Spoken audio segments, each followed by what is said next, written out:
Good morning, everybody, from the European Parliament building in Brussels, and thank you for the invitation to address this important seminar, and I'm very sorry not to be able to be with you in person.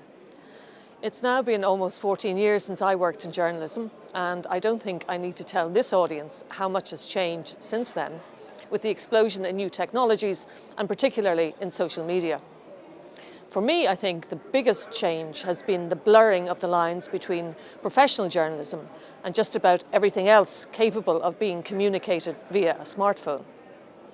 Virtually all media, from the big networks and newspapers to small online outlets, increasingly use copy and images submitted by readers and viewers, while anyone is capable of becoming their own publisher without having to move from their own home. While this democratization of media is positive in many ways, it poses understandable challenges, not just for those trying to forge a career in what I'll call conventional media, but also challenges for those attempting to frame their output through an ethical prism.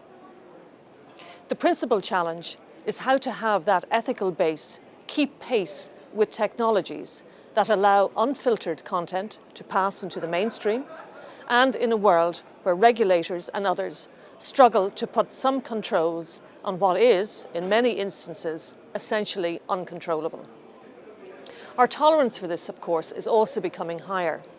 We are now clicking on images and content that a decade ago would not alone have been incapable of being transmitted, but the viewing of which, let alone the publishing of which, would have been deemed to be at least insensitive, at worst unethical. If you take last week's murders in Westminster, as the days went by and more bystander images were submitted, or more security cameras images accessed, it became possible to witness the actual deaths of those who so horrifically lost their lives. And we have to ask, what effect does that have on us, either individually or collectively? That's one element of this issue. Another is the much talked about fake news that we've heard so much about in recent months.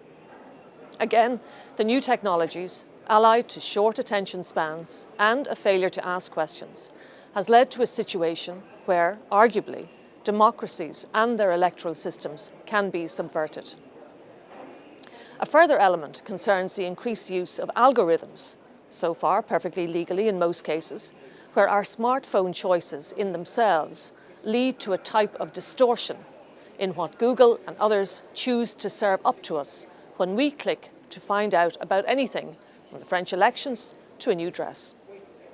I recently had the experience of a colleague sending me a text message from a work phone with a new SIM card in it.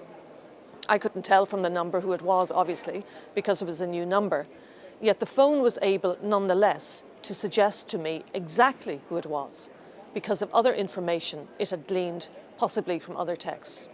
It was, for both of us, slightly creepy. So where do we place journalism and ethics in all of this disruption? As individual journalists or individual outlets, the power and control you can exert is limited.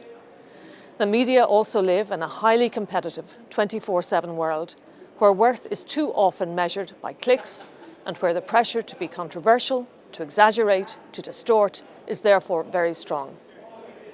It is, of course, very easy for someone now outside of that world to urge those within it not to succumb, but that really is the only valid option.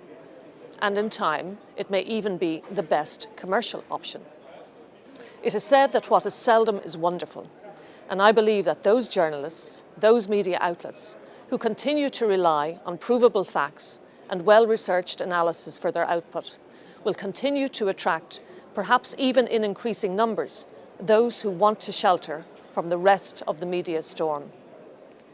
Many of us have lamented the double whammy of Brexit and Trump, but in the true spirit of never letting a good crisis go to waste, those two phenomena have actually galvanized, not demoralized, mainstream media, and certainly in the UK and the US. Online subscriptions have gone up, particularly in the more mainstream centrist media, and you can sense a new energy in the journalism itself as journalists fall back on their old but most essential role, that of holding administrations to account. When Donald Trump was first elected, it seemed as though he was going to trample all around him given his own will, his own ability to communicate to a particular but important audience, and of course because what is supposed to be his own party, the Republicans, had emerged dominant in the US Congress. There was a further fear that well-picked judges would further cleave to a Trump agenda. But just in recent days and weeks, we have seen the rise of the checks and balances, the holding of the president and his administration to account, the assertion of the democratic basis of the United States, and a reinvigorated media monitoring his every move and reporting on same. But the media still has a huge job of work to do. It's not even that media outlets have the luxury of just thinking about journalism. Every advertising dollar and euro has to be earned with great difficulty, and there is a constant tussle to hold the line and not descend into a populist morass. But if we cannot see an alternative, then what is the point? I don't have to tell this audience the point of good journalism. It is as essential in a democracy based on common values and the rule of law as the other key institutions of a state. But unlike them, it is generally a commercial entity and cannot rely on the public purse, no matter how worthy or important its work. What it takes, just as it does in every important institution, is good leadership. Leadership that intuits the value of what their broadcaster or newspaper or online product does and moves heaven and earth to make sure that it thrives in order to fulfill its overarching essential duty. I recently watched a documentary on the thalidomide scandal, where the iron will of one single man, the former Sunday Times editor, Harold Evans, achieved for the survivors of that tragedy something that had seemed impossible at the start. And he did this in the face of everything from initial public indifference to commercial hostility to libel writs and other efforts to shut him and the investigation down. He didn't face the particular challenges of today's media landscape, but he did face those which were particular to his own and which were just as challenging. There is no simple panacea, but believing in the worth of what you do is an excellent start. And really, it's the only thing that ever actually matters.